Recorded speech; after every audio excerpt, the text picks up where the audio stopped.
Good evening, everyone, and welcome to the orientation session for P-level papers for March 2026 exam. क्या क्या cover होने वाला है इस ओरिएंटेशन में? सबसे पहले तो आप लोगों के लिए एक wake up call. If it is your first P level paper तो डबल वेकअप कॉल है कि पी लेवल कैसे स्किल लेवल से अलग होगा, और अगर पहला पेपर नहीं है तो हर पेपर के क्या चैलेंजेस हैं उनको हाईलाइट करूंगी। This orientation is going to be on my YouTube channel because many students are not able to decide कि मुझे कौन सा पेपर लेना है, even if वो उनका पहला पेपर नहीं है तो भी कंफ्यूजन होता है। तो थोड़ा सा इंट्रोडक्शन हर पेपर के चैलेंज पे भी दूंगी। आपको भी ये पता होना चाहिए, आप अभी अगर एक पेपर ले रहे हैं तो नेक्स्ट पेपर आपको जो लेना है उसके क्या चैलेंजेस हैं वो कुछ तो आपके दिमाग में बैठेंगे। So that I am going to introduce in this session. हाँ, लेकिन सब पे एप्लीकेबल कॉमन चीजों पे ही बात होगी जो हर पी लेवल पेपर के साथ आपको डील करनी होगी। Let me first show you कि हम क्या करने वाले हैं इस सेशन में। चार पांच चीजों पे बात करेंगे। Number one, you need to understand your paper. दूसरा, हमारे क्या सिस्टम्स है, how we will support you. आपकी प्रिपरेशन स्ट्रेटेजी कैसे होगी कंसिडरिंग कि एग्जामिनर चाहता क्या है। And then, is there any major upgradation in the qualification, that I talk about. और एंड में आपके Q&A सेशन लूंगी। शुरुआत करते हैं नोइंग योर पेपर से। आपका जो भी पेपर हो, सबसे पहली चीज ये होती है कि आपको पता होना चाहिए बाकी पेपर्स का भी, कि क्योंकि वो पेपर्स बाद में आप लेंगे, उनके साथ जुड़ी हुई चीजें, उनके साथ जुड़े हुए चैलेंजेस क्या हैं। सो सबसे पहले पेपर पैटर्न आपको पता होना चाहिए, उसकी पास परसेंटेज कितनी है और एग्जामिनर आपसे चाहता क्या है। इन तीनों चीजों पे बात करेंगे, जिसमें सबसे पहले बात करते हैं पेपर पैटर्न की। ये जो आपके कोर्स फोल्डर्स हैं चारों के, जिसमें SBR है, AAA है, AFM है और SBL है। मैंने इसमें APM को अलग किया हुआ है ताकि APM आप लोग या तो सेल्फ स्टडी से करें, फिर भी अगर किसी को जरूरत है तो मेरा APM ले सकते हो, लेकिन प्रायोरिटी यही रखना कि खुद से पढ़ो। बट इन चारों पेपर्स के ये ऑल अबाउट वीडियोस जो हैं ये आपको सबसे पहले देखने हैं whenever you enrol with us. If you have not enrolled yet और आप इस ओरिएंटेशन को देख के एनरोल करोगे, इनके सबके टीम को बोल दिया गया है कि ऑल अबाउट द पेपर आपको दे दिया जाएगा if you want to have the access to it. इससे आपको पेपर के बारे में पता चलेगा। उसके बाद की चीजें उसके बाद में आने वाली हैं। कैलेंडर आप सब देख रहे हैं, सबके मार्च 2026 के यहाँ पे अपलोड हो गए हैं। सिर्फ SBR का नहीं हुआ है, क्योंकि SBR को मैं काफी चेंज कर रही हूं इस बार। चेंज इन टर्म्स ऑफ उसकी approach of teaching he change कर रही हूं। मैं उसको चैप्टर वाइज से हटा के स्टैंडर्ड वाइज ले जाना चाह रही हूं। That will make your journey more easy. उसको, उसके टेस्ट के शेप्स को, उसके मॉक के शेप को, इसको थोड़ा सा बदल रही हूं। तो that will be a continuous process, but this calendar, new calendar will be given tomorrow, that means on Monday 15 दिसंबर। क्योंकि मैं इस पर अभी भी लगी हुई हूं कि कैसे मुझे कौन से वाले IAS को पहले कंप्लीट करवाना है और उसके बेसिस पर टेस्ट किस दिन पे देना है, ताकि आप लोगों के एंड तक आते आते रिवीजन का चांस बच जाए। लेकिन बाकी सबके कैलेंडर्स ऑलरेडी अपने अपने फोल्डर्स पे लग चुके हैं। कैलेंडर को ध्यान से देख के समझना। आपकी तैयारी जैसी भी चल रही हो, जिस दिन टेस्ट का डेट एलोकेटेड है, फर्स्ट प्रायोरिटी पे उसको कंप्लीट करना। पी लेवल में टेस्ट्स बहुत मैटर करेंगे। हालांकि स्किल लेवल में भी करते हैं, पर स्किल लेवल में फिर भी अगर आपने टेस्ट नहीं दिए होंगे आप पास हो सकते हो। पी लेवल में ये चांसेस और टाइट हो जाते हैं। उसका रीजन क्या है? सबसे बड़ा रीजन है पी लेवल की अप्रोच, पी लेवल के पेपर्स का पास परसेंटेज। अगर इसका पास परसेंटेज चारों पेपर्स पे देखोगे तो कई कई जगह डराता है। SBR FR से थोड़ा सा कम है, हालांकि आप इसको बराबर भी ले सकते हो। FR 51-52% पास परसेंटेज होती थी, SBR की तकरीबन उतनी ही है। आप बोलोगे मैम ठीक तो है, क्या दिक्कत है? दिक्कत है। जो बच्चा FR पढ़ा हुआ है, SBR 40% ही उसका अप है, फिर भी पास परसेंटेज इज नॉट अप। ऐसा क्यों है? आप में से मेजॉरिटी लोग SBR पहला पेपर दे रहे होंगे, तो SBR पे भी बताऊंगी ऐसा क्यों है। इवन आप बाकी पेपर्स भी देखो, AAA देखो, आप AFM देखो, AFM की पास परसेंटेज FM से बहुत कम है, बावजूद इसके कि टेक्निकलिटी AFM में कम है। एक पोर्शन हेजिंग का बहुत ज्यादा टेक्निकल है, लेकिन calculations they were more in FM। Here calculations are of only 40 marks, 40 to 45. Rest is about discussions. 20 marks तो सीधा प्रोफेशनल स्किल मार्क्स है. 20 marks professional skill marks. 20 marks professional skill marks. Professional skill marks 4 इन SBR. यही कारण होता है कि मैं बोलती हूं कि पहले SBR दे दो, क्योंकि आप जो पढ़ रहे हो आपको उसी पे ही नंबर मिलेंगे. यहां पे तो आपके पढ़ने के हैं ही 80 मार्क्स, बाकी 20 मार्क्स है. आप कैसे लिखते हो, कितना रेलेवेंट लिख रहे हो, किस सीक्वेंस में लिख रहे हो, क्या प्रेजेंटेशन ठीक है, क्या लैंग्वेज अंडरस्टैंडेबल है, क्या लैंग्वेज क्लियर है, क्या सही बारे में बात हो रही है, क्या सही सीक्वेंस और नंबरिंग में बात हो रही है. यानी ये 20 मार्क्स किस तरीके से लिखते हो उस पे मिलेंगे. And that is the biggest challenge with these papers. Biggest challenge. SBL की पास परसेंटेज फिर भी अच्छी है, क्योंकि मोर और लेस जनरल बातें चलती है SBL में. जो फर्स्ट टाइम P लेवल का पेपर दे रहा है, मैं उसको कभी रेकमेंड नहीं करूंगी कि आप SBL दो, बिकॉज SBL का क्वेश्चन ही 12 से 14 पेजेस का आता है. 12 to 14 पेजेस का पेपर होता है SBL का. 12 to 14 पेजेस में आपको एग्जिबिट्स दिए होंगे, इतनी इंफॉर्मेशन दी होगी कि उसको साथ में क्लब करके आंसर फॉर्म करना बहुत मुश्किल हो जाएगा आपके लिए. So first paper should not B SBL. और अगर आपको SBL लेनी है तो फिर कोचिंग लेके लेनी है. मेरे से नहीं, किसी और से ले लो, किसी से भी ले लो, लेकिन you will need guidance here. एकदम से ये 10-10 12-12 पेज के एग्जिबिट्स ये समझ में ही नहीं आएंगे, हैंडल ही नहीं होंगे. और इसमें तो एक प्री सीन और आएगा, 6-7 पेज का प्री सीन होगा. This becomes too much to absorb. लेकिन पास परसेंटेज बहुत अट्रैक्टिव नहीं है. It's quite scary rather, I will say, specially AAA. But अपना माइंड मेकअप करो कि AAA देना है. I tell you the reason. अगर आप AAA यूके वेरिएंट में नहीं क्लियर करते हैं तो आपको यूके में signing authority as an auditor नहीं मिलेगी. This should be clear to you when you are even sitting for SBR. भले ही आप दूसरा पेपर दे रहे हो अभी, but you should know this fact. अगर AAA यूके वेरिएंट में क्लियर नहीं हुआ तो यूके में as an auditor signing authority नहीं मिलेगी. यानी जो आपको चार्टर्ड अकाउंटेंट बोलते हैं वो तो पावर ही नहीं मिली, तो कोई कंपनी आपको प्रमोट क्यों करेगी आगे चल के. जब आप साइन ऑफ ही नहीं कर पाओगे, ऑडिट आप कर लोगे, साइन ऑफ वो किसी और से कराएंगे. वो क्यों करेंगे ऐसा? वो किसी ऐसे बंदे को हायर करेंगे जिसके पास साइनिंग अथॉरिटी हो. साइन की तो ताकत होती है यार. So make up your mind that you have to crack AAA. इसके प्रॉब्लम एरियाज क्या है वो अभी इस सेशन में बताना इसलिए भी जरूरी है ताकि आप अभी से ग्रेजुअली उनको इंप्रूव करना चालू करें, ताकि जब AAA का नंबर आए तब तक ये चीजें ऑलरेडी आप डेवलप कर चुके हो. तो एक एक करके पहले आपको थोड़ा सा कॉन्फिडेंस दिखा देती हूं. हमारे पास लोग ये भी हैं जो इन पुअर पास परसेंटेज वाले पेपर्स में बहुत अच्छे अच्छे मार्क्स स्कोर करके आए हैं. अभी AAA की बात हो रही थी. लुक, अक्षिमा. और ऐसा नहीं है इन बच्चों के नंबर कम आए हैं, इन बच्चों ने जितना एफर्ट किया था उसके हिसाब से नंबर आए हैं. मैम हम वर्किंग हैं, मॉक्स दोनों नहीं दिए, टेस्ट सारे नहीं दे पाए, तो 58, 55, 60 ये सारे नंबर आए. और जिन्होंने डेडिकेटेडली दिए उनके 70s में आए हुए number. See Dhruv, Farhana, APM में नंबर सुने 68. Himani Tapadia, Himani gave 2 papers together. ये देखो दोनों paper. Ritika Burana gave AAA and SBR both together, और इन दोनों ने दोनों पेपर्स क्लियर करे. Jaskirat Singh SBR. Then see these AFM 64 Oshin Singh. ये प्रज्ञा 2 पेपर.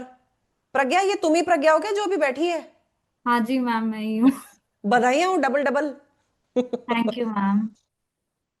ठीक है. Then see these they are all. ये देखो यहां पे Rishabh Bansal, he has studied all 4 papers from us. Chaitya का जो मैंने आपको दिखाया था उसने सारे पेपर्स मुझसे पढ़े हैं.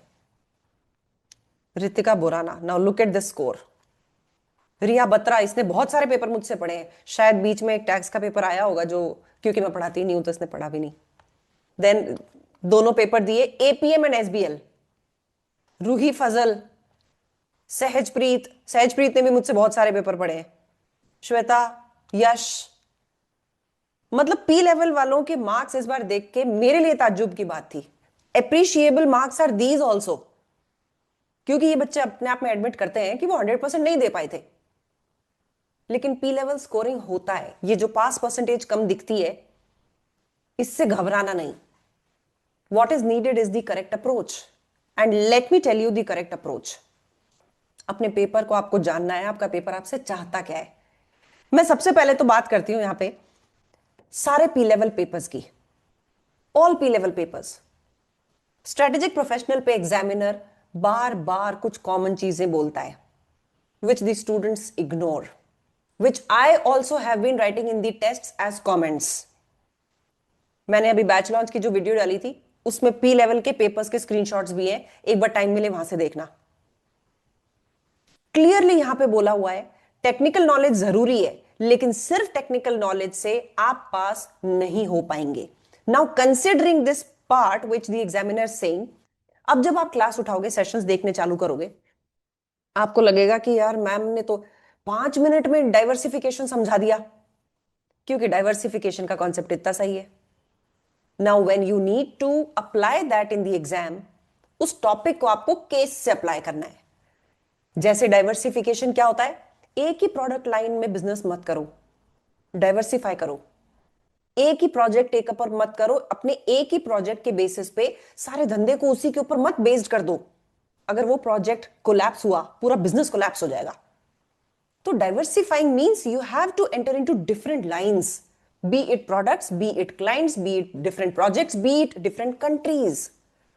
एक कंट्री में स्लो डाउन हुआ, जो आपका मेजर बिजनेस वाली कंट्री थी, तो आपका बिजनेस शेक हो जाता है। इवन एक मेजर कस्टमर पे भी डिपेंडेंट नहीं होना चाहिए। तो इस टर्म को मैंने आपको समझाया। अब आप एग्जाम में इसको कैसे यूज करते हो, आप उस कंपनी को बोलते हो कि ये कंपनी अपने आप को रिस्क से बचा सकती है by diversification. Not that you have to go and explain कि डाइवर्सिफिकेशन क्या होता है। डाइवर्सिफिकेशन क्या होता है वो आप एक लाइन में डालोगे, this is what the examiner saying कि टेक्निकल नॉलेज जरूरी है, लेकिन सिर्फ टेक्निकल नॉलेज से आप पास नहीं हो पाओगे। जो एग्जामिनिंग टीम है वो एप्लीकेशन चेक कर रही है पी लेवल में, तो आपको पी लेवल में रटना नहीं है। When I am teaching strategy, when I am teaching a model, उस मॉडल का मतलब 5 मिनट में करो, उसका मेजर फोकस लगाओ एप्लीकेशन करने में। अभी एक एयरलाइंस का बहुत तगड़ा क्राइसिस हुआ इंडिया में। I would not name the airline, लेकिन अब आपको पढ़ाई कैसे करनी है पी लेवल के लिए वो सुनो। अगर मैं एसबीआर की बात करूं, ये एयरलाइन सारे पैसेंजर्स को वापस से पैसा रिफंड करेगी जो टिकट बुकिंग पे लोगों ने पे किया था। What will be the accounting treatment of that? उनको प्रोविजन क्रिएट करना होगा जब तक पेमेंट नहीं हो जाएगा, because this is an obligation which the company will have to fulfil. IAS 37 लगेगा। आप डायरेक्ट लाइबिलिटी क्रिएट कर सकते हो, दैट इज फाइन, लेकिन डिस्कशन किस चीज के अराउंड होगा, प्रोविजनिंग या लाइबिलिटी बनाने में। Because now something is going to be repaid back. Amazon से आप सामान ऑर्डर करते हो, Amazon रेवेन्यू कब बुक करता है? जिस दिन आपने ऑर्डर किया या जिस दिन प्रोडक्ट डिलीवर हुआ, लेकिन आप तो 15 दिन के अंदर अंदर उसको रिटर्न भी कर सकते हो। तो 15 दिन निकल जाएंगे, उसके बाद रेवेन्यू बुक करेगा Amazon। This is how you need to start thinking. तो क्लास में आपको IFRS 15 एक्सप्लेन दिखेगा, वो एक्सप्लेनेशन दिमाग में होना चाहिए कि मैम ने एक्सप्लेन किया था when control passes on to the customer. Control कब पास हुआ कस्टमर पे? जिस दिन 15 दिन निकल गए उस दिन, उससे पहले ये रेवेन्यू बुक नहीं हो सकता। तो इसके लिए एक टेम्पररी अकाउंट खोलता है Amazon, goods send to customer and inventory is gone. Revenue book तब होगा जब कस्टमर या तो इसको एक्सेप्ट कर लेगा या फिर वो 15 दिन का रिटर्न का टाइम निकल जाएगा। क्योंकि मैंने क्या बोला था, when control passes on to the customer, उससे पहले बुक्स ऑफ अकाउंट्स में रेवेन्यू बुक ही नहीं होगा। That will be wrong accounting entry. अब अगर मैं SBL की बात करूं, उस एयरलाइन क्राइसिस पे आते हैं। इस सारी सिचुएशन को ओवरकम करने के लिए आप क्या सजेशन दोगे एयरलाइंस को? Because SBL will be all about thinking as a leader. कैसे डील करोगे इससे? इसका इंपैक्ट क्या होगा आपके नाम पे, आपके ब्रांड पे? तो आपको वहां पे अपनी कंपनी की रेपुटेशन की बात करनी होगी, ट्रस्ट की बात करनी होगी, कैंसिलेशंस की वजह से लोगों को जो डिस्कंफर्ट हुआ उसके कॉम्पनसेशन की बात करनी होगी। You will have to make a strategy कि आगे चल के इस तरह के कैंसिलेशंस ना हो। ये सारी चीजें एसबीएल के अंदर आएंगी। एएफएम में अब आपको एक ऑल्टरनेटिव एयरलाइन या फिर एक ऑल्टरनेटिव कुछ प्लान बनाना होगा जिससे कभी भी कोई भी फ्लाइट अगर कैंसिल होती है, एक ऑल्टरनेटिव हमारे पास कुछ हो जिससे हम पैसेंजर्स को अर्जेंट बेसिस पे कहीं पे भी भेज सकें। इसके लिए पैसा चाहिएगा, तो एएफएम आएगी। कैसे फंडिंग करोगे उस प्रोजेक्ट की? मैं ऐसे ही एक एग्जांपल ले रही हूं। हो सकता है आपकी स्ट्रैटेजी ये बोले कि भाई हम एक दूसरे ब्रांड नेम के नाम से एक छोटी एयरलाइन चला लेंगे जहां पे अर्जेंट वाले लोगों को ही भेजा जाएगा in case a major big flight is cancelled. तो ये जो छोटी छोटी आप फ्लाइट्स चलाएंगे, इनके लिए पैसा चाहिएगा। पैसा कहां से लाओगे? डेट से या इक्विटी से? डेट अगर ले लिया तो गेयरिंग इंपैक्ट हो जाएगी। इक्विटी अगर ली तो एग्जिस्टिंग शेयर होल्डर्स रोने लग जाएंगे, उनकी ईपीएस पे इंपैक्ट पड़ेगा बिकॉज नंबर ऑफ शेयर्स बढ़ जाएंगे। अब मैंने क्लास में ईपीएस क्या होता है ये समझाया है, डेट ज्यादा ले लिया तो गेयरिंग कैसे इंपैक्ट होगी वो समझाया है, एयरलाइन पे इसका क्या इंपैक्ट होगा, that is what the examiner wants to know from you. So when you are studying all the P level papers, remember this thing, concept इतना सा होगा, एप्लीकेशन टेस्ट की जा रही है एग्जाम में, कॉन्सेप्ट नहीं चेक किया जा रहा है। Define diversification, define the strategy of expansion. Nobody's testing this. Nobody's interested in testing your ratification skill. ये कैसे सीखोगे आप? मेरा क्या रोल रहेगा इसमें? कॉन्सेप्ट तो मैंने पढ़ा दिया, एप्लीकेशन में कैसे चेक करूंगी? एक ही तरीका है, सेशंस में आप मुंह से बोलेंगे, यानी सेशंस वन साइड नहीं होंगे। पी लेवल के sessions will be discursive sessions, और डिस्कर्सिव सेशंस का तभी फायदा होगा जब आप लोग अटेंड करेंगे। So please make sure you attend the live sessions. Number 2, I want to see what you speak. Are you able to write also? That means giving tests become very, very, very crucial in P level. जो बच्चे मुझसे skill level पढ़े हैं, मैं test किसके लेती थी? Section C के, क्योंकि वहीं आपको लिखना होता था। यहां तो सब कुछ ही लिखना है, there is no MCQ, there is no objective type question. That means test become more important here, और ज्यादा इंपॉर्टेंट हो जाते हैं टेस्ट यहां पे, क्योंकि यहां तो 100 मार्क्स आपके लिखने पे आने वाले हैं। Now you will come up से, मैम मैं तो चैट जीपीटी से पेपर चेक करा लूंगा या करा लूंगी। I always say this, chat GPT is a machine. आप बुरा भी लिखोगे वो तब भी समझ जाएंगे, but a user who is reading your audit report, a user who is reading your consultancy or advisory report, he is not a machine, he is a human being. उसके लिए क्या लिखा हुआ है ये समझ में आना बहुत जरूरी है। मेरी टीचिंग अगर खराब होगी ना, चैट जीपीटी तब भी समझ जाएगा मैं कहना क्या चाह रही हूं, लेकिन तुम नहीं समझोगे तो मान के चलो आप तो फिर भी फाइनेंस समझते हो, मेरी बुरे पढ़ाने को भी समझ जाओगे, लेकिन जो आम आदमी है ना वो बुरी रिपोर्ट को नहीं समझ पाएगा, because he doesn't understand finance, he is not a chartered accountant, he is not an ACCA. तो लैंग्वेज क्या है क्या नहीं है आपके पास मैं ही हूं। Please do not get your papers evaluated from chat GPT. मैं बताऊंगी चैट जीपीटी को यूज कहां करना है। ऐसा नहीं है कि आपको 10 साल पीछे लेके जाऊंगी कि नहीं नहीं मत यूज करो, AI is a bubble. No no no, it's very useful, but I tell you where to use it. So this is the first thing you need to remember. Technical knowledge is fine, but alone it won't be able to pass. ठीक है? Next, application of knowledge and how it is used in context. यानी कि यहां पे आपने क्या लिखा है, किस कॉन्टेक्स्ट में लिखा है, वो बहुत मैटर करेगा। तो कॉन्टेक्स्ट तो आप समझ ही नहीं पाओगे कि किस कॉन्टेक्स्ट की बात हो रही है यहां पे। वो मैं देखूंगी कि आपने उसी कॉन्टेक्स्ट में बात करी कि नहीं करी। जिस चीज के बारे में पूछा गया है, क्या उसमें एक टॉपिक फिक्स होता था, फिट होता था जो आपने उसमें डाला? That I will be able to understand. So do right that you need to do. ये ACCA ग्लोबल से मैंने उठाया है, टेक्निकल आर्टिकल है, वहां पे एग्जामिनर्स बार बार चिल्ला चिल्ला के ये बातें बोल रहे हैं। उसके अलावा उन्होंने और भी कुछ बातें बोली। whenever you are giving your answer you have to give उसका मतलब क्या है, उसका इंपैक्ट क्या होगा, और इस प्रॉब्लम को मैनेजमेंट कैसे एड्रेस करेगा। यानी आपने अगर क्वेश्चन में से प्रॉब्लम उठाई, प्रॉब्लम को समझा दिया, उससे बात नहीं बनेगी। उसका कॉज इफेक्ट एंड करेक्शन तीनों डिफाइन करने होंगे।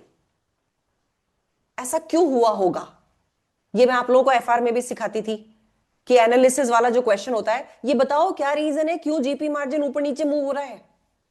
यहां पे भी वही करना है, ये क्यों हुआ होगा, इससे इंपैक्ट क्या होगा। क्योंकि अब हम जब स्ट्रेटेजिक प्रोफेशनल में हैं तो हमें यह भी देखना होगा कि किसी चीज का फ्यूचर पे क्या इंपैक्ट आएगा और उसको हम कैसे करेक्ट कर सकते हैं। यह आपके दिमाग से आएगी। मैंने तो टॉपिक पढ़ा दिया है, जो एग्जाम में क्वेश्चन आएगा that will be a new question, that's not possible to be taught in the class. लेकिन आपको क्वेश्चन प्रैक्टिस से यह चीज धीरे धीरे डेवलप हो जाएगी कि कुछ इन तरह की प्रॉब्लम्स का सोल्यूशन यही होता है, जिसको अपन कमर्शियल अक्यूमेन बोलते हैं। We call it as commercial acumen, business sense जिसको बोलते हैं।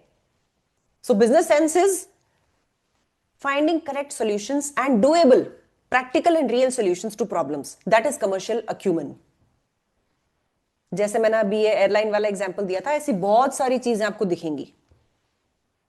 हॉट न्यूज में अगर किसी ग्रीन एरिया में कोई फैक्ट्री सेटअप करते हैं तो क्या प्रॉब्लम है, लोगों का भला होगा, एम्प्लॉयमेंट जनरेट होगा, एक बैकवर्ड एरिया डेवलप होगा, कोई प्रॉब्लम नहीं है ऐसी।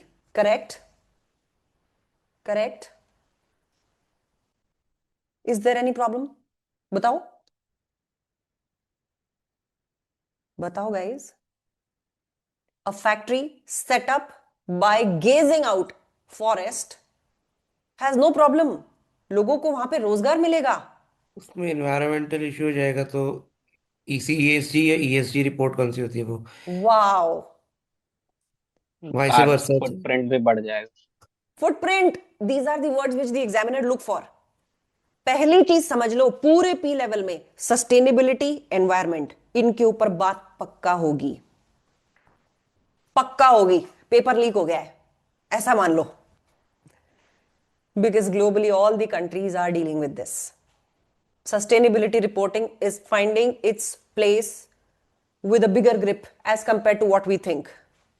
हर बार ऐसा हो ही नहीं रहा कि सस्टेनेबिलिटी पे या फिर एनवायरमेंट रिपोर्ट पे कोई भी बात नहीं कर रहे हो।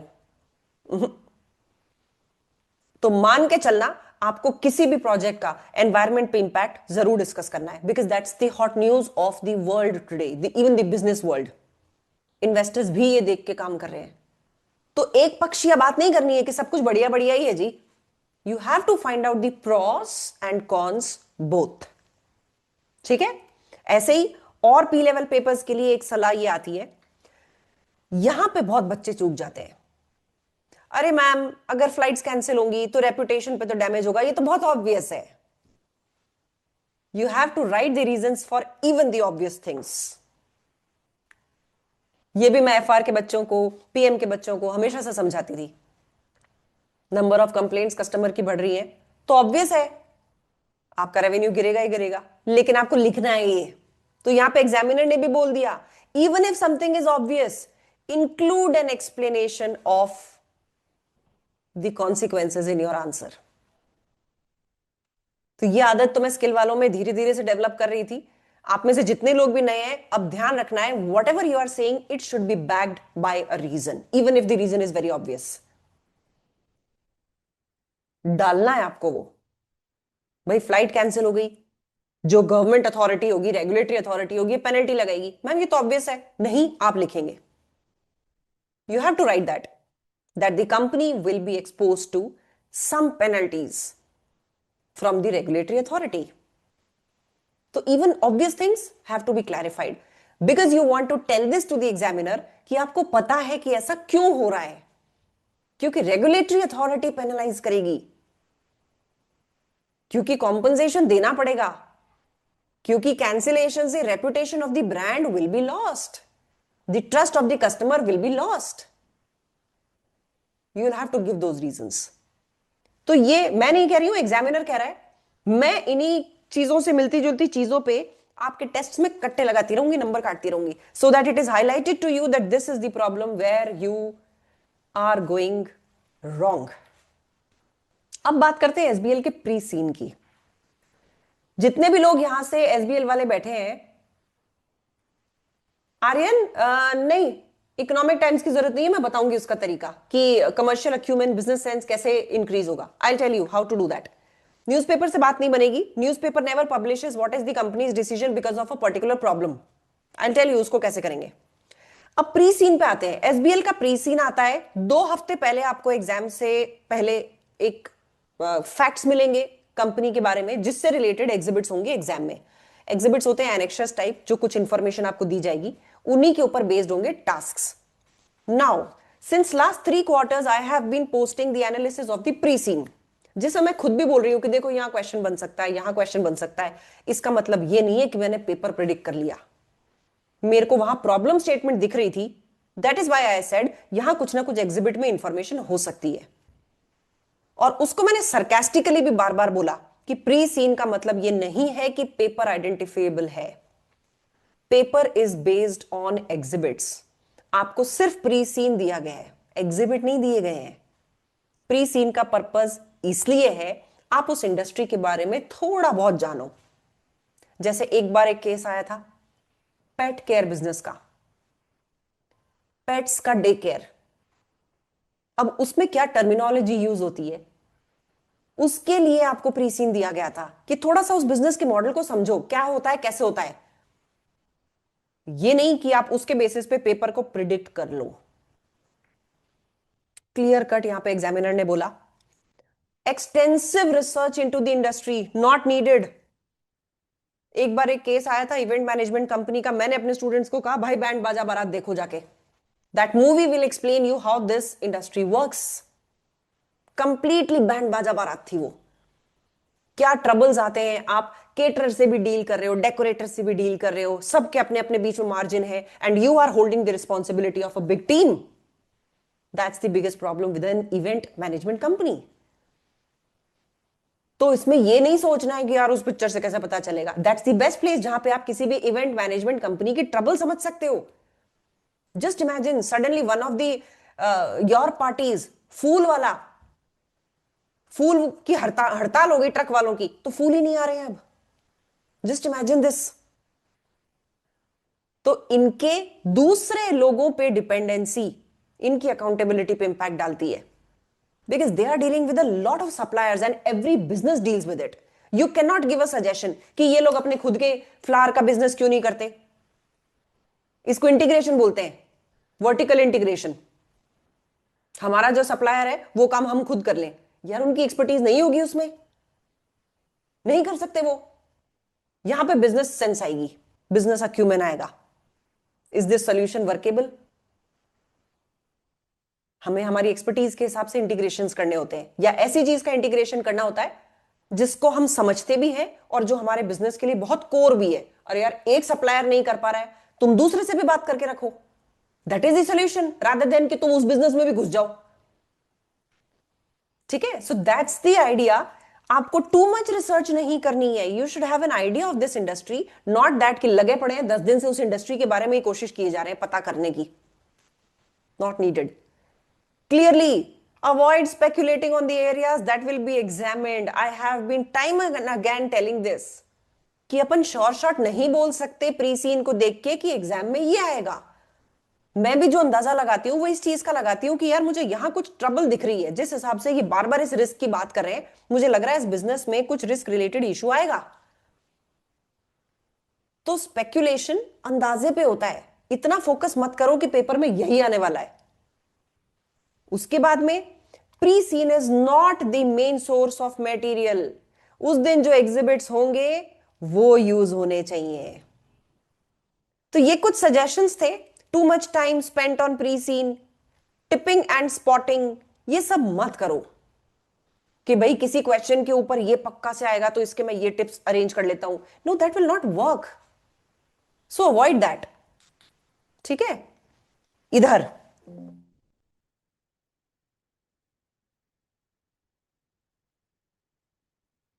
now this also comes from the examiner's report. Some candidates fail to make use of all the information given in the exhibits. ये जितने भी बच्चे मुझसे अभी पढ़ चुके हैं पी लेवल के पेपर्स वो अच्छी तरह से जानते हैं, मैं बार बार बोलती आई हूं, you have to use all the information given in the question. सारी इंफॉर्मेशन यूज करनी है. क्यों करनी है? ताकि आप एग्जामिनर को बताओ कि आपने उस केस को ढंग से पढ़ा है. अगर कोई इंफॉर्मेशन काम की नहीं है तो भी लिखो, it will not impact the performance of the business, because you are trying to show this to the examiner what information he has given may be irrelevant. इसका कोई इंपैक्ट नहीं पड़ेगा तो लिखो ना, पर छोड़ो मत. सो यहां पे सारी इंफॉर्मेशन एग्जिबिट्स में से उठा के यूज करनी होती है, and it applies to all the papers, be it AFM, be it APM, be it SBL, be it any paper. सारे एग्जिबिट्स में जो जो भी इंफॉर्मेशन है वो आपके आंसर में यूज होगी, पक्का होगी. देन यहां मैं बच्चों को बहुत कमेंट लिखती हूं. Less explained is what I right in my comments. Less explained इसका मतलब है आंसर लैक्स डेप्थ. मेरी अंग्रेजी में मैं उसको लेस एक्सप्लेन्ड लिखती हूं. इसका मतलब यह है कि आपने उसके ऊपर डीप में बात नहीं करी. ये डीप में बात क्या होती है? बिजनेस को डाइवर्सिफाई करना चाहिए, बस आपने इतना लिख के छोड़ दिया.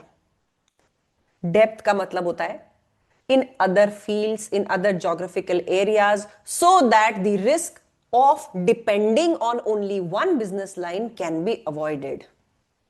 आप ये बता रहे हो कि क्यों डाइवर्सिफिकेशन करना चाहिए. ज्योग्राफिकल करो चाहे प्रोडक्ट में करो, ताकि आप अपने एक ही बिजनेस से रिलेटेड रिस्क को अवॉइड कर सको.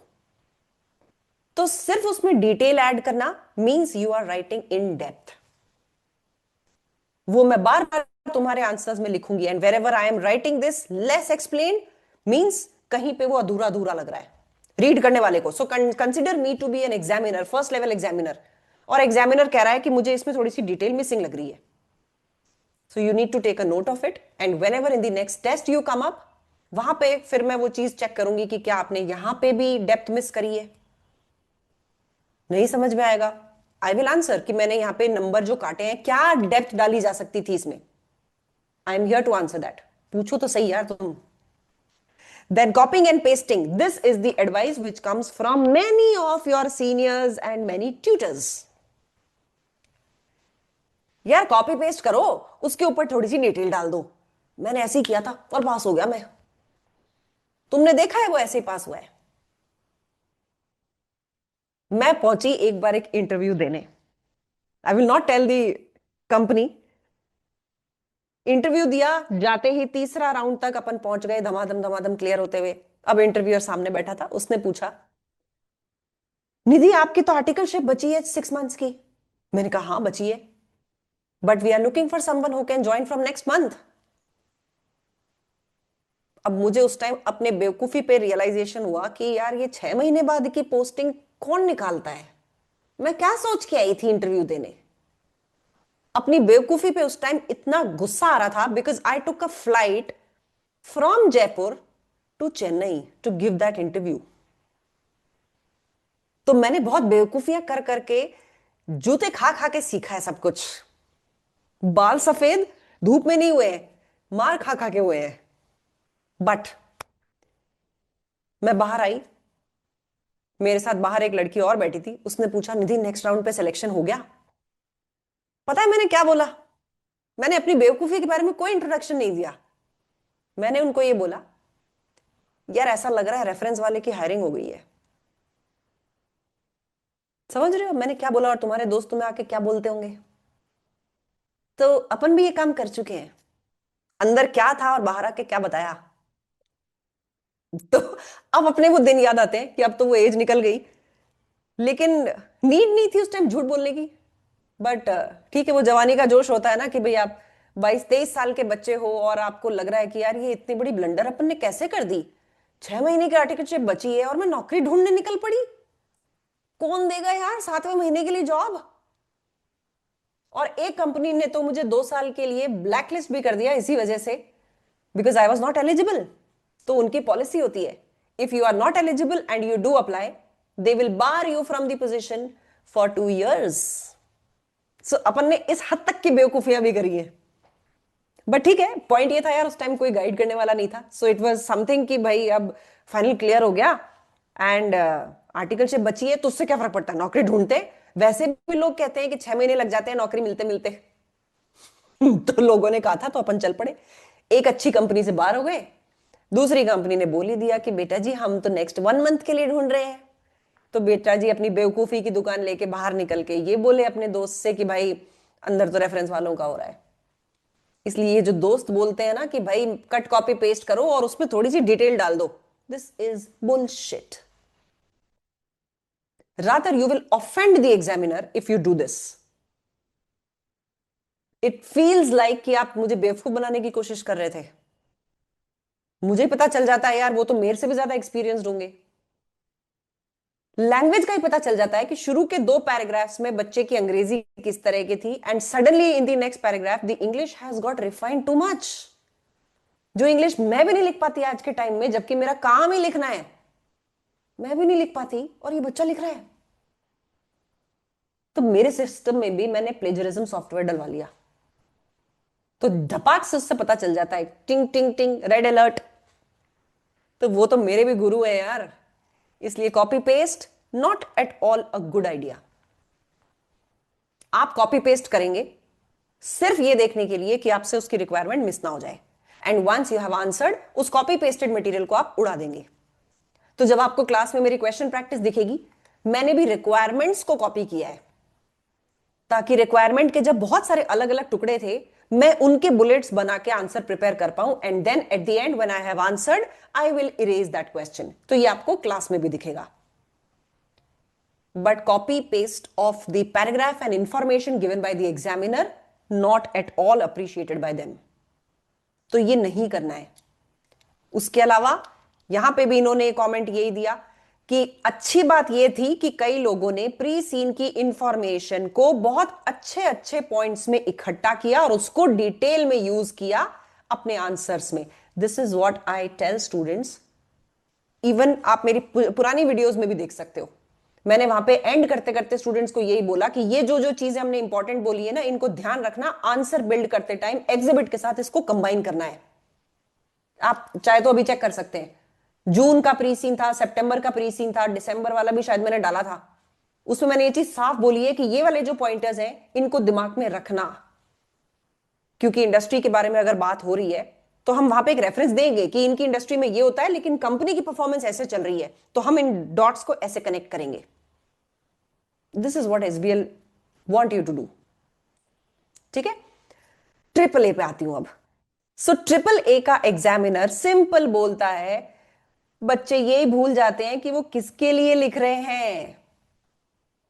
एंगेजमेंट पार्टनर को जब आप एड्रेस कर रहे हो तो क्यों डिफाइन कर रहे हो कि बिजनेस रिस्क क्या होता है? बच्चे उसकी डेफिनेशन लिख रहे हैं, बच्चे मटीरियलिटी की डेफिनेशन लिख रहे हैं, और उसको फिर मैं काट के लिखती हूं नॉट रेलेवेंट। एंगेजमेंट पार्टनर को पता है यार मटीरियलिटी क्या होती है। देन क्वेश्चन को ढंग से रीड ना करना, इसका इलाज मैंने ट्रिपल ए में यही किया है कि आप रिक्वायरमेंट को पूरी कॉपी करो, उसके टुकड़े करो कि पहले तो इन्होंने बोला है बिजनेस रिस्क, उसके बाद में बिजनेस रिस्क को इवैल्यूएट करके प्रायोरिटी सेट करनी है, और उसके बाद में रेकमेंडेशन देनी है कि इसको कैसे मिटिगेट किया जा सकता है।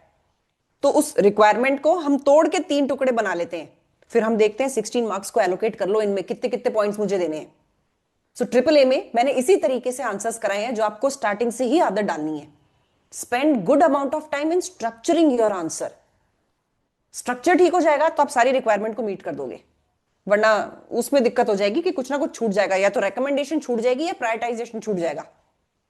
तीसरा, some answers displayed strong commercial acumen by discussing that customer and brand loyalty is hard to establish in the fast fashion industry. Aryan, now here is the answer to your question. Commercial acumen के लिए आपको newspaper नहीं read करना, normally watchful रहना है। I spend very less amount of money on clothes. सोचो क्यों? Try to give an answer. क्यों? मैं Because यूजुअली सस्ते कपड़े लेती हूं, बिकॉज आपको मतलब शौक नहीं है इतने ब्रांड का, मतलब like you are not like very self aware of the brand that you are wearing. Okay, next, any other idea? And because you are not like you don't have much disposable income for higher brands. Okay, what else? Ma'am आप किसी ऐसे profession में काम कर रही हो जिसमें आपको बहुत बार अपने कपड़े चेंज करने हो।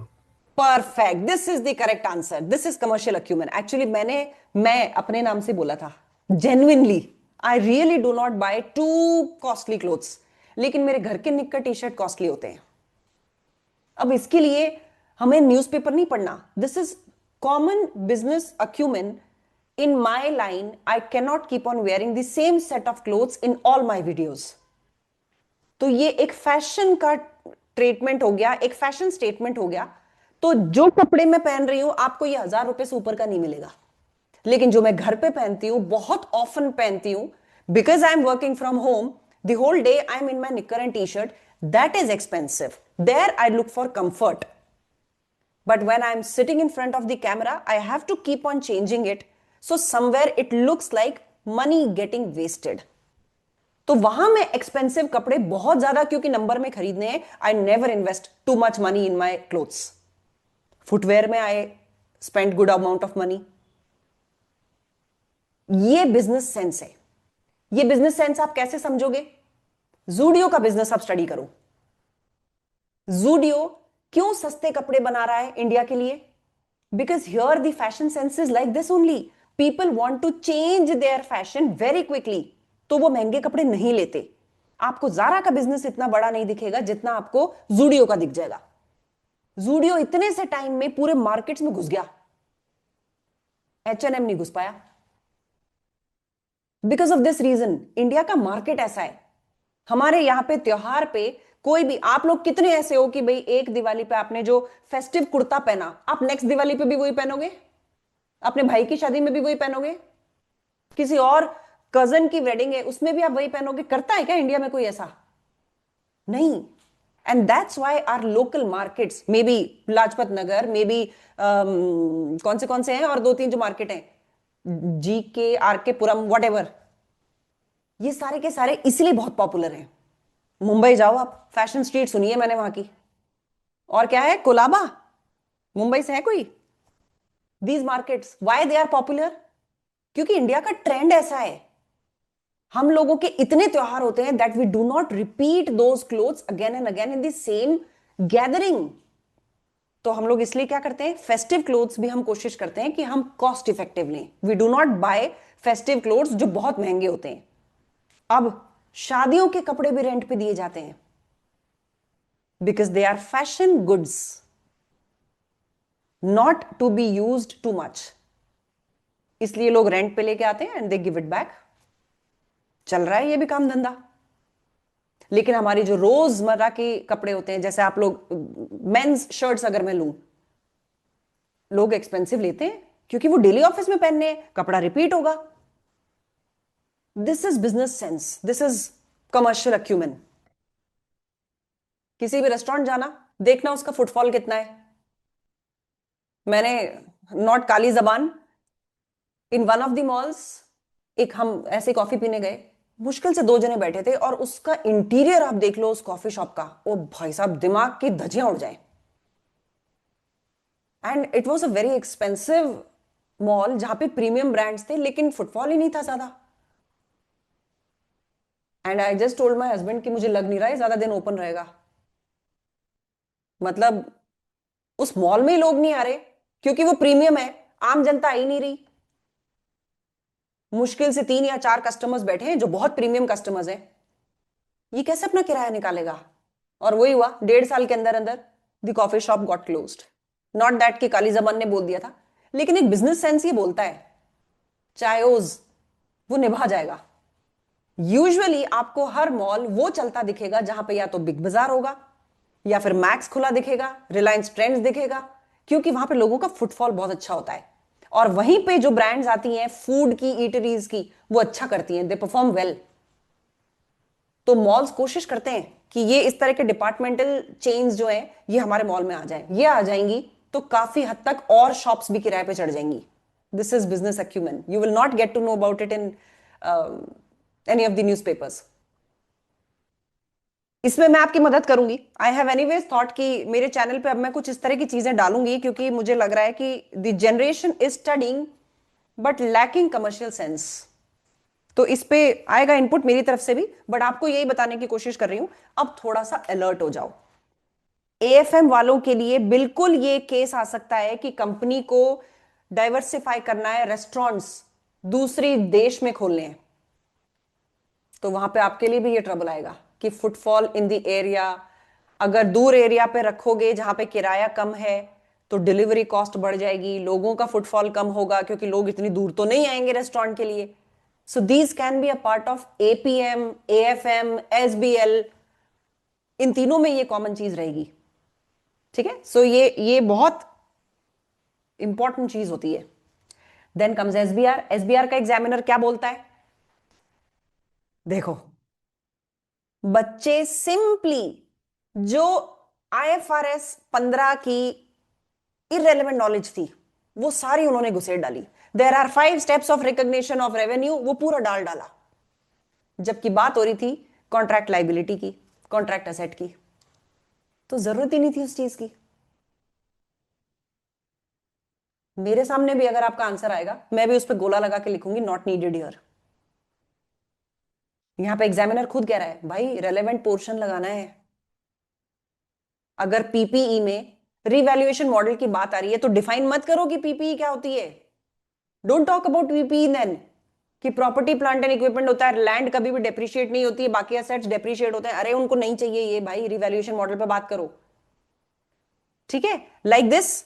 यहां पे भी answers that simply describe the issues unethical, उससे बात नहीं बनती. आपको बहुत सारी चीजें और देनी होती हैं, जिसमें मैं तो बच्चों को सीधा सीधा ये सिखाती हूं, भाई कट पेस्ट मत करो. अनएथिकल कोई चीज हुई है तो कौन सी एथिकल थ्रेट आई है, क्या कारण रहा होगा उस अनएथिकल थ्रेट का, why the management did that, उसका क्या इंपैक्ट आएगा, अब क्या करना चाहिए अकाउंटेंट को. ये सारी चीजें मैं खुद भी बोलती हूं, वही आपको भी फॉलो करनी है. And then actions which should be taken by the accountant, जो अभी मैं बात कर रही थी. accountant should refuse to submit the analysis, then he should attempt to discuss with the finance director. यानी कि उसको क्या करना चाहिए वो भी आपको बताना है. सिर्फ ये बताना कि भाई यहां पे तो अनएथिकल बिहेवियर है, सिर्फ इतने से स्टेटमेंट से बात नहीं बनेगी. कौन सी थ्रेट है, ये अनएथिकल बिहेवियर क्यों है, अब अकाउंटेंट को क्या करना चाहिए, ये सारी चीजें आपको देनी होंगी. और ये आपको तभी समझ आएंगी जब आप आंसर्स लिखेंगे. अब एएफएम में मुझे इसके एक्सट्रैक्ट्स कम मिले क्योंकि एएफएम की एग्जामिनर रिपोर्ट क्वेश्चन स्पेसिफिक ज्यादा थी, लेकिन जनरल चीजें मुझे 2 मिली. लेटेस्ट जो एग्जामिनर रिपोर्ट आई है उसमें से एक, बच्चे बहुत अननेसेसरी डिटेल देते हैं, they don't know where to put breaks. और ये मैं भी बोलती हूँ यार, इतना लंबा आंसर मत लिखो. प्रॉब्लम ये होती है when you write too much, the relevant part gets missed. जितनी जरूरत है उतना ही लिखना है. तो हमें जब भी मेट की गीत नहीं बनना है, वरना आपके वर्ड्स की इंपॉर्टेंस गिर जाएगी. Then rather than just stating it is assumed. अच्छा, अजम्पशंस पूछते हैं हमेशा आपसे, एफएम में भी पूछे गए हैं. What are the assumptions of the NPV calculation. बच्चा बोलता है it is assumed that 4% annual growth rate is accurate. AFM में इसकी बात नहीं बनेगी. क्यों लगता है आपको कि ये अजम्पशन है? आपको वो प्रूव करना होगा. वो कैसे प्रूव करोगे कि एनुअल ग्रोथ रेट 4% की मुश्किल लग रही है, because the economy is not growing well. Economy बहुत परेशानी में दिख रही है, तो 4% की ग्रोथ रेट कैसे आएगी? This seems to be an unrealistic assumption. वो आपसे वजह पूछेंगे कि भाई इकोनॉमिक कंडीशंस अगर चेंज हो गई तो ये 4% की एनुअल ग्रोथ रेट हम अटेन नहीं कर पाएंगे. This is how you need to support your assumptions. ठीक है, ये सिखाऊंगी मैं आपको धीरे धीरे, just trying to build up कि ये डेवलप करना है आपको पी लेवल में. अगर आप ये सोचते हो कि मुझे कॉन्सेप्ट आता है, पी लेवल का पेपर निकल जाएगा, मुझे आईएफआरएस स्टैंडर्ड्स आते हैं, पी लेवल का पेपर निकल जाएगा, ऐसा नहीं होता. Application is where most of the students suffer. उसका इलाज होता है ये मॉक्स। इसी में देख लो इतने सारे बच्चे पास हुए, मॉक्स कितनों ने दिए बेटा? एपीएम के साथ भी the same things apply, same thing. मैं एपीएम को इसलिए अलग कर रही हूं क्योंकि एसबीएल और एपीएम बिल्कुल ही सेम फंडे से चलते हैं, सिर्फ एक डिफरेंस है कि ये इतनी लंबी केस स्टडी एपीएम में नहीं होती, but the way of answering most of the models they are same. यहां पे देखो अब मार्क्स, मैं इस क्वार्टर ये बोल सकती हूं what ever marks I gave वो 10 मार्क्स की रेंज के अंदर अंदर बच्चों को एग्जाम में भी मिले। 10 मार्क्स का मैं रीजन हमेशा ये बताती हूं कि भाई मॉक में आधे तो बच्चे सीरियस ही नहीं होते। हमारे चैत्य ने कभी भी मॉक्स सीरियसली नहीं दिए। ये देखो गैप देखो, वो मॉक ऐसे करता है कि ठीक है समझ जाएंगी मैम मेरी भावनाएं, और यहां एग्जाम में देखो तो बहुत बच्चे ऐसे होते हैं, इसलिए 10 नंबर का ऊपर नीचे गैप आ जाता है। Some students are very lenient in mocks but very serious in the exam. Some students do serious work in mock but exams में वो बहुत डर जाते हैं, तो परफॉर्मेंस गिर जाती है। तो ये 10 नंबर का इस वजह से, सेटअप की वजह से गैप आता ही आता है। बाकियों के देखो जरा स्कोर्स, आपको 10 नंबर की रेंज में ही मिलेंगे। ये देखो, ये Himani, see the range of marks. Navya को 57.5 दिए मैंने नेक्स्ट वाले मॉक में, and she got 57 in the exam. Piyush, Priyal, इनके देखो, ऋषभ को 67 एग्जाम में मिले हैं और मैंने उसको 69 और 75.5 दोनों मॉक्स में दिए थे। Then this score and this score. मेरे को फटाफट में जितने बच्चों के निकले मैंने वो निकाल लिए, फिर तुम्हारे ओरिएंटेशन का टाइम हो गया। तो ये this is just a small list, लेकिन ये सारे बच्चे तुम्हें वो दिखेंगे जो पास हुए की लिस्ट में भी हैं। ये वीडियो यूट्यूब पे जाएगी, आप उसको वापस से रेफर बैक कर सकते हैं। कहने का मतलब है कि पास होने में बहुत बड़ा रोल प्ले करता है मॉक, और मैं वाकई बहुत ईमानदारी से चेक करती हूं। यहां पे मैं अपनी तारीफ जरूर लेना चाहूंगी, थैंक यू। मेरे पसीने छूट जाते हैं मॉक चेक करते करते, बट ये तुम्हारे लिए बहुत जरूरी है, क्योंकि असल में आप सीख ही नहीं पाओगे कि आप कहां गलती कर रहे हो, what is that which is somewhere not happening. Aryan आएंगे चलो अभी तो आगे बढ़ते हैं। अच्छा, one student asked a query, बेटा एक बार एड्रेस करूंगी, एक बार फ्लो में इसको कंप्लीट कर देती हूं। हमारे सिस्टम्स पे बताती हूं, आपको कुछ चीजें समझनी जरूरी हैं ताकि आप उसकी क्रिटिकलिटी भी समझें। नंबर 1, हमारी प्रॉब्लम सॉल्विंग की एक पर्टिकुलर लैडर है। आपको पहले कभी भी किसी कॉन्सेप्ट में कोई भी प्रॉब्लम आ रही है उसको व्हाट्सएप ग्रुप पर डालो, वेट मत करो कि मैं संडे को जब क्लास होगी तब पूछूंगा। आप पहले उसको डाल दो, there are WhatsApp group mentors on the group, they will answer you. अगर लगता है कि नहीं उससे सॉल्व नहीं हुई है तो आप जब सेशन होगा, वीकली सेशंस होंगे, उसमें आके आप पूछ सकते हो। अगर वहां से भी सॉर्ट नहीं हुई तो फिर आप मेरे से कॉल शेड्यूल कर लो एंड गेट इट सॉर्टेड। सो इस लैडर को फॉलो करना ये एसेंशियल इसलिए है, सारी चीजों पे 7 दिन नहीं वेट करना है, सारी चीजों पे मेरे पास भी नहीं आना है। हो सकता है वो पहले ही लेवल पे सॉर्ट हो जाए, तो उसको पहले ही करने की कोशिश करनी है। दूसरा, एलएमएस को आराम से ढंग से समझना, कहीं भी कोई कंफ्यूजन हो रहा हो कि कौन सा टेस्ट कैसे चलता है, do let me know, I will explain it. अब क्लास अगर चलते चलते बीच में रुक जाती है तो एक ही जगह पे बार बार अटक रही है, उसका मैं आपको कारण बताती हूं। क्लास को जब मैंने कभी अपलोड किया होगा तो उस टाइम अगर किसी मिली सेकेंड में कोई नेटवर्क ग्लिच रहा तो क्लास उसी जगह पे फ्यूचर में भी अटकेगी। अब उसका इलाज क्या होता है? लेट्स सपोज 9 मिनट्स 15 सेकेंड्स पे ये क्लास यहां के फंस जाती है, आप वापस आओ पूरी क्लास से बाहर। अब इसको डायरेक्ट कर्सर को उठा के 9 मिनट्स 18 सेकेंड्स पे ले जाओ, ये अब चल पड़ेगी। ये मिली सेकेंड्स का बीच में जो ग्लिच होता है, ये आज भी अगर मैं उसको क्लास को वापस निकाल के वापस डालूं तो ये पॉसिबिलिटी है फिर किसी जगह पे एक नेटवर्क ग्लिच हो सकता है। तो इसका इलाज यही है, विदाउट वेटिंग फॉर एनीथिंग उसको 2-3 सेकंड आगे ले जाओ, क्लास चल पड़ेगी। Then, how much time do I need to check your tests? Your tests take a lot of time to check. तो इसको आप 6 days एक्सपेक्ट करके चलिए। 6 दिन में आपको पेपर्स मिलेंगे, ये पूरी डिटेल मिलेगी कि नंबर मैं कहां खा गई हूं। That you would have seen in my YouTube videos also. ये जो बच्चे मुझसे पढ़े हैं वो उनको पता ही है कि उनको बकायदा कमेंट्स मिलेंगे कि नंबर कहां जा रहे हैं। एंड देन टेस्ट्स आप एक बार ही कर पाएंगे। आपको एक्सेस जरूर हम 2 बार दे देते हैं इफ नीडेड, लेकिन टेस्ट आप एक बार ही देंगे। तो टेस्ट आप तब दीजिए जब आप जेन्युइनली पेपर देने जा रहे हैं। लेट्स सपोज अभी आप जून में पेपर देंगे, तो टेस्ट आप मार्च वालों के साथ नहीं दें, फिर आप जून वालों के साथ दीजिए, ताकि आप अपनी प्रिपरेशन के बेसिस पे स्पीड और सब चीजें जब कैलकुलेट करके चल रहे हैं तब आप टेस्ट देंगे। क्योंकि टेस्ट हर बार सेम ही होते हैं, आप नेक्स्ट टाइम वापस उस टेस्ट को देंगे तो उसका कोई फायदा नहीं होगा। नंबर गंदे आएंगे तो वैसे ही आप सोचोगे कि यार किए हुए टेस्ट में मेरे नंबर गंदे आ गए, और अच्छे आ जाएंगे तो जबरदस्ती के ओवर कॉन्फिडेंस में चले जाओगे। लेकिन ये टेस्ट तो पहले किया हुआ था, इसमें तो नंबर अच्छे आने ही थे, तो दोनों ही केसेस में कोई फायदा नहीं होगा उसी टेस्ट को वापस करने का। इसलिए आपको टेस्ट एक बार ही देने और तब अच्छी तैयारी से देने हैं, ठीक है। लेकिन ये बहुत इंपॉर्टेंट है, please do give test, that is what I would like to highlight here. अब एग्जाम क्लियर करने के लिए आपकी स्ट्रेटेजी क्या होनी चाहिए, ये 4-5 चीजें आपको इंश्योर करनी है कि आप जरूर करें। नंबर 1, आपको सेशंस इस हिसाब से देखने हैं कि मुझे वो टर्म समझ में आनी चाहिए। मैंने पूरे चैप्टर का एक सीक्वेंस बना दिया है कि ये चीजें ऐसे ऐसे फ्लो करेंगी, इनका ये मतलब है, वो आपको कंप्लीट करने हैं। तो sessions are for building concepts. Do not assume कि सेशन से मुझे एग्जाम में जो केस आएगा उसका जवाब भी मिल जाएगा, वो तो एक नया केस होगा। सेशंस आपको तैयार कर रहे हैं रूल्स बताने में, क्वेश्चन प्रैक्टिस आपको तैयार करेगी कि चीजों को हैंडल कैसे करना है। एग्जाम में जो आएगा वो एक कंप्लीटली डिफरेंट चीज होगी, हाँ, लेकिन हमारी नॉलेज, हमारी तैयारी वहां पे यूज होगी।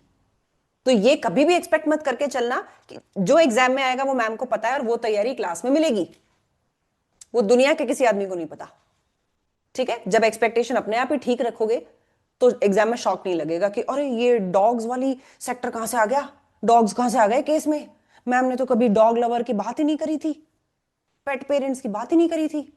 अरे जो कॉन्सेप्ट की बात करी थी वो यहां अप्लाई करेंगे, ठीक है।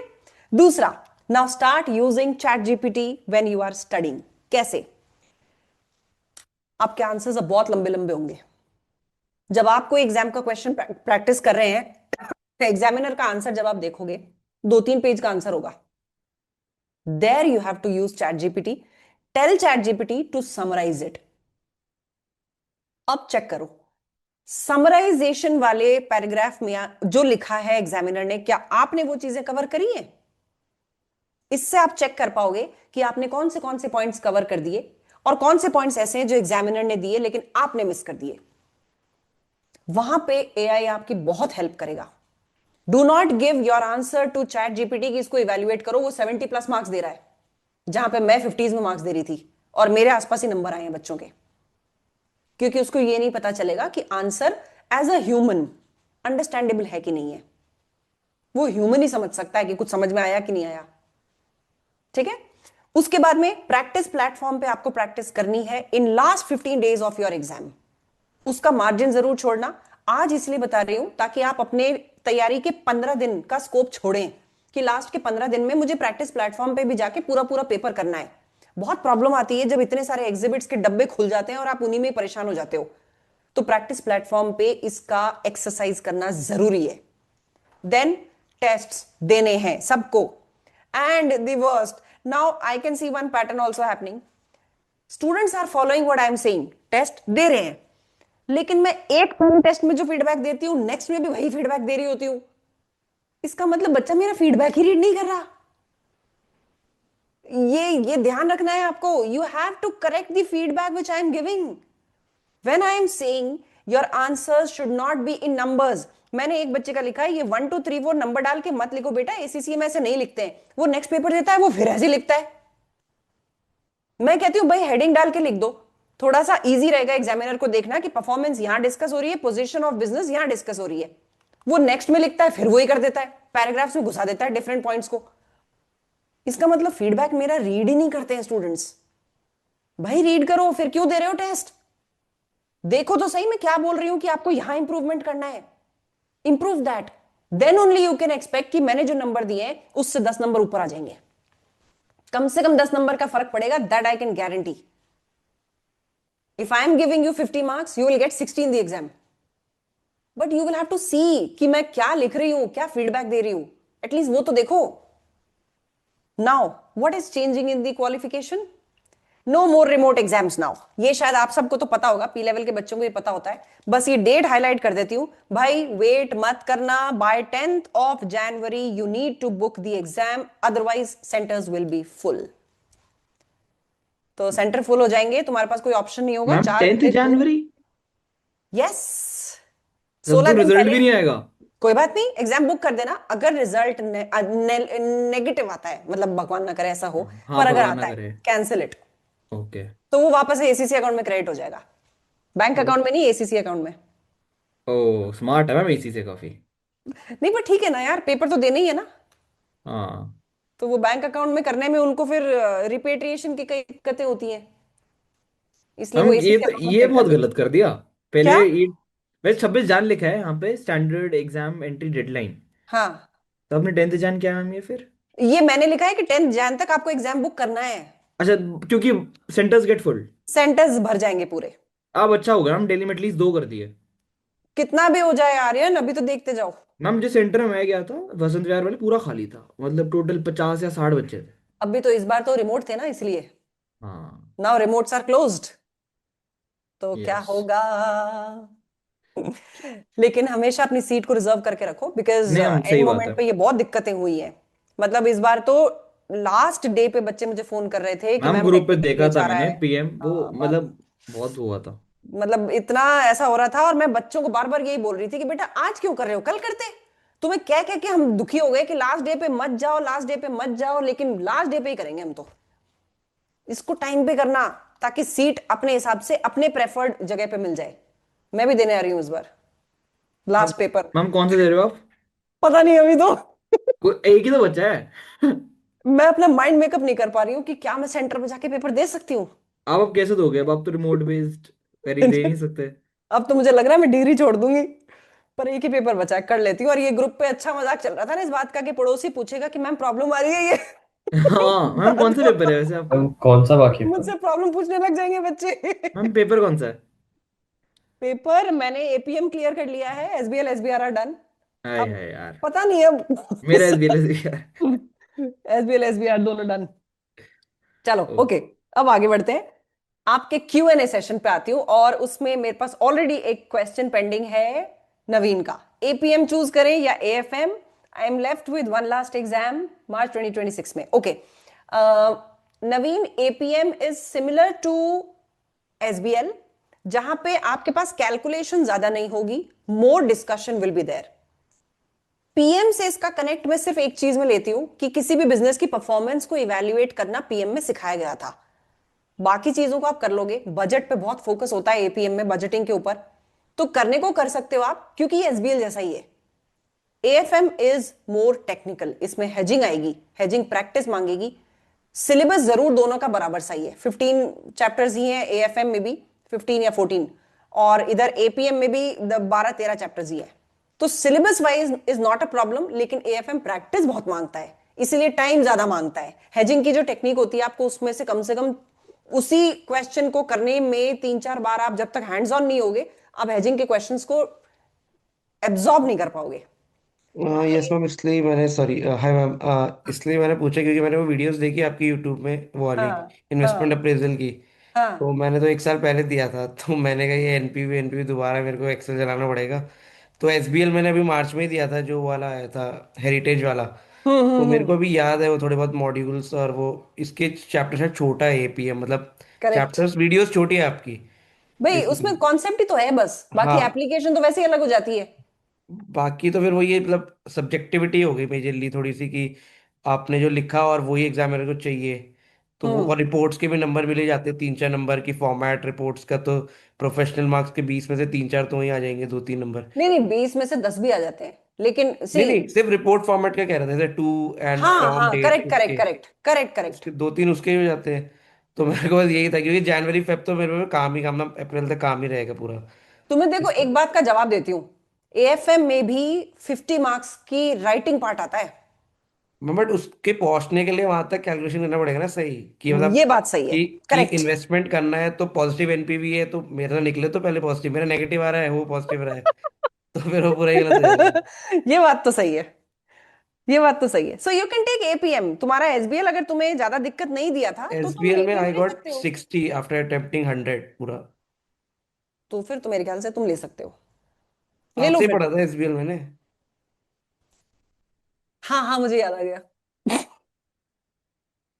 ले लो ले लो, एपीएम ले लो. इफ यू आर फीलिंग कि एफएम में कॉन्फिडेंस थोड़ा सा हिल रहा है तो यू कैन टेक एपीएम. क्योंकि मेरे ना अभी 15 दिन छुट्टी है पूरी, मतलब पूरा ऑफिस बंद है अभी के हम्म. मंडे ऑनवर्ड्स ही, हम्म. 4 जनवरी तक. तो मैं कम से कम वीडियोस तो खत्म कर दूंगा 10 दिन में. वाह यार, ऐसे ऑफिस में मेरे को नौकरी दिलवा दो यार. मेरे को ध्यान नहीं मैंने कब छुट्टी ली थी. 15 दिन बट की. लेकिन फिर उसके बाद 4 महीने तक काम ही काम है ना, बात ये है. I I take my words back. नहीं नहीं, ठीक है. तो तुम एपीएम ले लो, that's good too. Okay, thank you. ठीक है. अच्छा, ये सैमसंग से के नाम से किसने लॉगिन किया हुआ है बेटा? It is going to be my first exam. I want to give 2 exams. अच्छा Tanvi, okay. SBR plus APM और SBR plus triple A. Okay, बिल्कुल सही बात है तन्वी. ट्रिपल ए के लिए SBR is a dependency and simultaneously will delay AAA also. APM SBR are not correlated. Tanvi कर तो सकती हो बट एपीएम बैकफायर कर जाता है अगर लिखना नहीं आया तो. हालांकि खैर वो तो ट्रिपल ए भी कर जाता है. You can do it. वरना एसबीएल और एसबीआर भी दे सकते हो. एसबीएल का सिलेबस भले ही लंबा है लेकिन इंटरेस्टिंग है. मतलब ऐसा नहीं है जो आपको लर्न करना पड़ेगा. लर्न करने वाला नहीं है. बहुत जनरल चीजें हैं कि बिजनेस कैसे स्ट्रैटेजी बनाता है, कैसे उस स्ट्रैटेजी के बेसिस पे अपनी ब्रांड बिल्डिंग करता है. तो that is very interesting. So APM या एसबीएल दोनों में से कोई भी ले लो. एपीएम ले लो. वैसे तो एसबीएल महंगा बहुत है तो 2 पेपर्स के साथ में क्यों 30,000 रुपए या 32,000 रुपए लग जाएंगे. एपीएम ले लो फिर, है ना? Okay ma'am. ओके. हाँ जी. Anything else guys? बताओ, कोई और क्वेश्चन है which I missed answering on my own? Ma'am मेरा एक क्वेश्चन है कि मैं दो पेपर्स दे रहा हूँ, एसबीएल और एसबीआर. मैम दोनों को अब कैसे स्ट्रैटेजाइज करूँ कि लाइक दोनों हुई मतलब स्मूथली हो जाएं. सो आर्यन, इसका ना बैलेंस ऐसे रखो. आर्यन, एक तो अभी नौकरी नहीं ढूंढनी है तुम्हें. मैम वो कोई प्रॉब्लम नहीं है, तो मैं इसके बाद मैंने सोच लिया कि मैं एसीसी के बाद ही करूंगा. हाँ, मैं तुम्हें वो इसलिए बता रही हूँ क्योंकि मेरी कल ही किसी से बात हो रही थी. वो भी कह रहा था कि मैम मेरे नेक्स्ट 9 मंथ्स में 3 पेपर बचे हैं. तो वो भी यही पूछ रहा था. तुम्हारा भी अगर तुम एक साथ 2 पेपर दे रहे हो ना तो तुम्हारा भी 9 महीने का ही पीरियड हो गया. फिर साल भर नहीं रहता ये. तो यस आप मैम. किसी भी कंपनी में जाओगे वो आपको पार्ट क्वालिफाइड के बेसिस पे तनख्वाह देगा. और आप 9 महीने में बोलोगे लाओ अब रिवाइज कर दो, मैं तो एफिलिएट हो गया. They won't do it. हाँ. यस. वो नहीं करेंगे. तो मेरे को एकदम ध्यान आया तुम्हारे ये 2 पेपर की बात से कि तुम्हारा भी 9 महीने का पीरियड आ जाएगा अगर तुम क्लियर कर गए तो एक बार मैम में. वो आपके ना वो उसी इंट्रोडक्शन सेशन जब आपने लिया था 2 महीने पहले, तभी सोच लिया था कि एसीसी बाद में ही करूंगा, मतलब ये जॉब बाद में ही करूंगा एसीसी के. हाँ चलो, अब तुम्हारे सवाल पे आती हूँ. How to manage this. So pick up SBR कोशिश करके डेली, और एसबीएल को ऐसे ले लो कि वीकली आप उसके 8 घंटे दे पाओ. एसबीएल की अगर मेरी क्लासेस देखोगे तो स्पीड में देखना. मैं तुम्हें 1.5 पे देखता हूँ. हाँ, तो स्पीड में देखना क्योंकि वो बड़ी जनरल चीज है. आपको जनरल ज्ञान की तरफ फटाफट फटाफट फटाफट उसको लेना है और नोट्स में टेक्निकल वर्ड जो है उनको हाईलाइट करते चलना है. So that will make your task easy. So उसको ऐसे कर लो कि भाई आज मैं बहुत बोर हो रहा हूं, नहीं एसबीएल पढ़ना है, मत पढ़ो. उसमें याद रखने की चीजें ज्यादा नहीं है. एग्जाम से 20 दिन पहले आप उसकी लर्निंग प्रोसेस पे आना. लेकिन in the mean time just keep on grasping. जैसे उसमें एक सिंपल सी चीज है भाई, आप आजकल जो हम ई कॉमर्स में सारी चीजें करते हैं उसमें क्या क्या होता है. तो एडवर्टीजमेंट इंटरैक्टिव होते हैं. हम जो वीडियोस के थ्रू देखते हैं they are interactive, they can deal with the nerve of the customer. ये जनरल चीजें हैं. तो जनरल चीजें ही आपको उसमें दिखेंगी. तो उनको फटाफट 1.5 स्पीड पे सुनो और फटाफट फटाफट में खत्म कर दो. और नोट्स में फिर हाईलाइट करते चलो कि ये मेरी टर्म्स हैं. हाँ, now one important thing which I miss telling you all. P level में आप हर एक चैप्टर के बाद में एग्जाम क्वेश्चंस प्रैक्टिस नहीं कर पाएंगे. बिकॉज पी लेवल में कुछ पोर्शंस कलेक्ट होके एक साथ एक क्वेश्चन बनता है. ये हर पेपर के साथ प्रॉब्लम है. एपीएम हो, चाहे एसबीएल हो, चाहे एसबीआर हो, चाहे एएफएम हो. So you have to keep on following the sequence of my classes. और अपने आप मैं बता दूंगी कि यहां पे अब आप ये वाले क्वेश्चंस प्रैक्टिस कर सकते हो. उससे पहले एग्जाम क्वेश्चंस मत छेड़ना. उससे पहले तुमने अगर उठाए तो तुम्हें ऐसे टर्म्स उसमें दिख जाएंगे कि यार ये कहां से आ रहे हैं. वो आगे आने वाले चैप्टर्स में से होंगे. So do not pick exam kit. अभी आपको सिर्फ और सिर्फ ये फोकस करना है कि आपको कंटेंट समझ में आए कि ये अगर टर्म है तो इसका क्या मतलब होता है, इस टर्म की कहां एप्लीकेशन आएगी, बस सिर्फ इतना ही करना है, उसके अलावा कुछ नहीं करना। नोट्स में इंपॉर्टेंट टर्मिनोलॉजी को मार्क करते जाओ ताकि वो दिमाग में रिटेन होने लग जाए, बातचीत में वो रिटेन होने लग जाए। आपकी एक हैबिट बन जानी चाहिए इस चीज को बोलने की कि ये बिजनेस सेंस है, दिस इज बिजनेस अक्यूमेन, तो बात करने में भी उस चीज को यूज करने लग जाओ। ठीक है, धीरे धीरे for all P level papers start evaluating the impact of the business news, और ये आपको सीधा वहीं पे ही मिल जाएंगी, आपको इंस्टाग्राम पे भी दिख जाएगी कि लोग खड़े होकर वहां पे साड़ी बेच रहे हैं।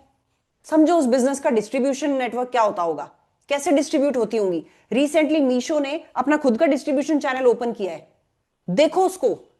I was just generally saying कि यार कि मीशो से मैंने ना वो ये अपने नवरात्रे के टाइम पे डब्बे आते हैं, ये मैंने पिछले साल जब मंगवाए थे तो उनको आने में 25 दिन लगे थे। This time this was delivered in 3 days, and with every order they are saying delivered early, delivered early. Doormats आ रहे हैं, डिलीवर्ड अर्ली। उसके अलावा कोई छोटी चीज आ रही है, delivered early. So I just ऐसे ही गूगल की इनकी डिलीवरी फास्ट कैसे हो गई है, तो पता चला इन्होंने डिलीवरी इन हाउस कर ली है अब। ओला, उबर, रैपिडो, समझो इनके बिजनेस मॉडल्स को कि ये क्या कैसे धंधा कर रहे हैं ये। इवन एएफएम वाले, आपके सामने जब प्रॉब्लम आएगी ना उसका सोल्यूशन थोड़ा सा प्रैक्टिकल दे पाओगे अगर असल बिजनेस समझने लगोगे। तो थोड़ा सा इन चीजों पे अब ध्यान लगाना चालू करो, कैसे लोग काम कर रहे हैं, कैसे मेंटेनेंस की भी कंपनीज होती है बिजनेस को, बिल्डिंग्स को मेंटेन करने के लिए। ईवाई की बिल्डिंग है, EY is not assigning anyone कि तुम बिल्डिंग को ऊपर से नीचे तक साफ सफाई करो, उन्होंने आउटसोर्स किया हुआ है किसी को। There is another agency, another company which is taking care of this maintenance part of the building. Understand कि ये कैसे मैन पावर लेके आते होंगे, इनका कोई ऑफिशियल भी होता होगा, वो विजिट करके भी देखता होगा, कोई सर्वे भी होता होगा, कोई फीडबैक भी लेते होंगे कि भाई क्लीनलीनेस हो गई कि नहीं हो गई। टॉयलेट्स के अंदर ही देखना, तुम्हारे ऑफिस में एक चार्ट लगा होता है, cleaning morning done, evening done, बीच के आफ्टरनून डन। सो इस सिस्टम पे धीरे धीरे दिमाग लगाओ कि ये क्या हो क्या रहा है। ये लिफ्ट्स के अंदर होता है, जो मैन्युफैक्चरर है जिसके पास एएमसी है, एएमसी का क्या बिजनेस होता है। डू दीज, ये तुम्हारे इंटरव्यू में तुम्हारे कॉन्फिडेंस में भी रिफ्लेक्ट करेगी और ये आपके आंसर बिल्डिंग में भी हेल्प करेगी। ठीक है, मनु बताओ। मैम जैसे आप जो कल एसबीआर का शेड्यूल डालोगे तो मैम इस बार तो वो स्टैंडर्ड वाइज रहेगा ना, पहले तो चैप्टर वाइज होता था। हाँ करेक्ट, वो स्टैंडर्ड वाइज होगा। ओके, तो वही मैम कंफर्म, ये मैंने सेम क्वेश्चन आपको व्हाट्सएप पर डाला था तो आप इग्नोर कर देना वहाँ। अच्छा अच्छा, ठीक है ठीक है ठीक है। इंडिविजुअल मैसेज डाला था ग्रुप पे? नहीं, इंडिविजुअली डाला था। अब फिर तो वो मिस हो गया होगा, मेरे पास कल से 300 मैसेज आ चुके हैं। अच्छा मैम, और मुझसे कोई ओके मैम।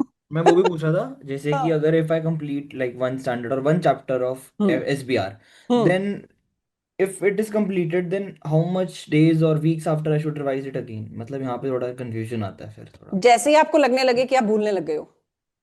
ओके, मतलब मैं तो वैसे तो एक ही वैसे तो पेपर दे इसको रहा ऐसे था। करना, जैसे ही लेट सपोज आज आपने आईएएस 16 कर लिया, कल आपने आईएफआरएस 5 कर लिया, उसके बाद में आपने आईएएस 36 कर लिया। नाउ अ सेशन कम्स जहां पे मैं आपको बोल रही हूँ कि चलो ये क्वेश्चन करते हैं जिसमें ये तीनों स्टैंडर्ड्स यूज हुए हुए हैं। अब ये स्टैंडर्ड आप जब अप्लाई करने लगे तो याद ही नहीं आ रहा स्टैंडर्ड में क्या है। That means quickly this is the time when you should have a look at it. और वो लुक एट इट कैसे करोगे? सेशन से नहीं, नोट्स से। नोट्स से हाँ दिमाग में आ जाएगा कि अच्छा ये इसका ये रूल था, इसका ये रूल था। ओके, जब मैं एक एक ठीक है, सब्जेक्ट दे रहा था मैं तो लाइक बहुत ज्यादा गंदी वाली मेहनत करता था। Like I used to go to every note, I used to write in my register, then do all questions again, तो उसमें बहुत टाइम लग जाता था उसमें। नहीं नहीं, उसका मैं आर्यन एक साइड इफेक्ट बताती हूँ। जब नौकरी करोगे ना तो चीजें बहुत जल्दी जल्दी करनी पड़ेंगी, इतना टाइम ही नहीं होगा कि किसी भी प्रोजेक्ट को या किसी भी रिपोर्ट को बनाने में आप उसके नोट्स बनाओगे, छोटे छोटे फिर नोट डाउन करोगे। हमारे दिमाग को पढ़ते टाइम ही आदत होनी चाहिए कि हम क्विक वे में चीजों को इंप्लीमेंट करें। तो आदत ही ऐसे डालो दिमाग को।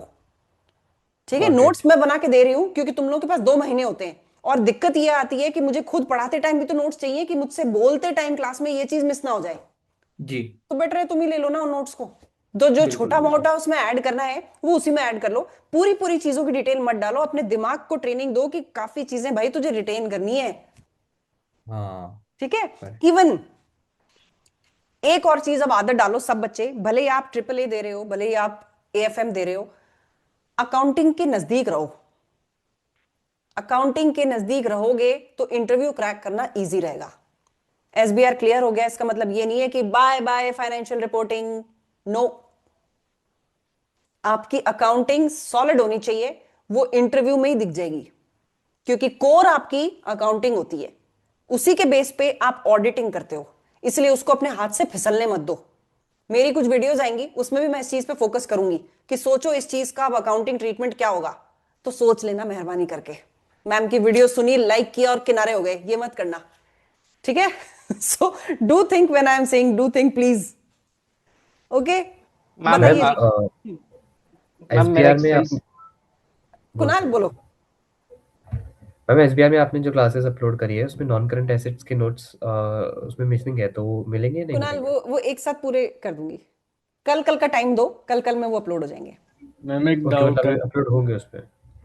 हाँ अपलोड होंगे, अपलोड होंगे बिल्कुल। Okay ma'am. ठीक है, उसमें आईएएस मैम 36 बचा हुआ है, अभी इम्पेयरमेंट बचा हुआ है, इसलिए मैं रुकी हुई हूँ कि एक बार पूरा का पूरा नॉन करंट एसेट्स का एक साथ एक बंडल बना के उसमें डाल दूंगी, ताकि तुम एक एक स्टैंडर्ड के नोट्स डाउनलोड ना करते रहो। ठीक है? मैम एक डाउट है। हाँ कार्तिक। मैम पूछनी है कि मैम अब जो मैम ऑडिट है तो हम्म। मैम कैसे मैम टेकअप करें, मतलब जैसे कि मैंने कर लिए हैं 5 ना, मतलब मैंने कर लिए हैं 5 to 6 चैप्टर्स, ठीक है। 20 ही है ना हाँ ऑलमोस्ट। हाँ। तो 15 रह गए होंगे है ना। तो मतलब एक मार्च अटेम्प्ट के लिए शुरुआत से मतलब एक हमारी मतलब कैसे करें, एक अप्रोच क्या हो, क्योंकि मैंने वो देखो उन 5। बताओ मैम। कार्तिक, ट्रिपल ए एक तो बहुत डिटेल्ड है, तो सबसे पहली अप्रोच तो ये रखना कि नोट्स में डे वन से जो चीजें लर्न करने की है ना, उनको अंडरलाइन या हाईलाइट करते चलना, क्योंकि इतना ज्यादा मैटर है ना ट्रिपल ए में, वो काबू नहीं होता। मैंने पिछले क्वार्टर इसका रिवीजन बनाने की कोशिश की, 25 पेज की पीपीटी को मैं मुश्किल से 20 पेज पे ला पा रही थी, क्योंकि मेरे को समझ में नहीं आ रहा कि मैं इसको अनइंपॉर्टेंट बता के किनारे कर दूं, पता लगे बच्चे को ये चीज दिमाग में ही नहीं आई हो। तो तुम्हें शुरू से आदत क्या रखनी है, चैप्टर के मैंने कंटेंट पेजेस डाले हैं, उन कंटेंट पेजेस का तुम्हें पता होना चाहिए कि इस चीज पे क्या चीजें थी, मैम ने ये 4 बोली थी, इस चीज पे ये 4 बोली थी, इस पे ये 4 बोली थी, अरे मैं इसमें ये चीज भूल गया, उसको हाईलाइट कर लो। तो ये चैप्टर वाइज स्टार्टिंग से ही करते चलो, ठीक है? क्योंकि मेरे लिए ये बड़ा मुश्किल हो गया कि मैं क्या चीज को हटा दूं कि ये तो बच्चों को पता ही होगा, और नहीं पता हुई तो दिक्कत हो जाएगी ना। तो मैं क्या हटाऊं क्या नहीं हटाऊं, that became a very big problem. ये तुम बच्चे खुद डिसाइड कर सकते हो कि मुझे इसकी ये 3 चीजें याद आ रही हैं, तो मैं इन 3 चीजों को इसके पॉइंट के आगे लिख लेता हूं। कंटेंट पेज बनाया है मैंने ट्रिपल ए में हर चैप्टर का, उस कंटेंट मैम पेज के देखा आगे है। लिख लो। मैम वो चार्ट बनाया हुआ है, चार्ट सबसे पहले कि क्या हाँ क्या है उस चार्ट में, ऐसे कि ऑल्ट रिस्क है तो बिजनेस रिस्क बिल्कुल, है। उसकी ताकि थोड़ी सी स्टोरी लाइन बन जाए, वरना तुम बिना स्टोरी लाइन के तो ट्रिपल ए में बेहोश ही हो जाओगे। इसलिए वो स्टोरी लाइन मैंने बनाई है कि भाई ये होता है, इसके बाद में ये आएगा, इसके बाद में ये आएगा, जब तुम रिवाइज करोगे तो उसके आगे की डिटेल तुम्हारे दिमाग में होनी चाहिए कि अच्छा हाँ इसमें ये था, उसमें ये था, उसमें ये था। फीस इतने से ज्यादा नहीं होनी चाहिए, एक ही क्लाइंट से बहुत ज्यादा बिजनेस नहीं होना चाहिए, उसकी कुछ लिमिट थी, ये लिमिट कितनी थी वो दिमाग में आनी चाहिए। ठीक है? ठीक है मैम, ठीक है, थैंक यू। मैम हाँ काजल।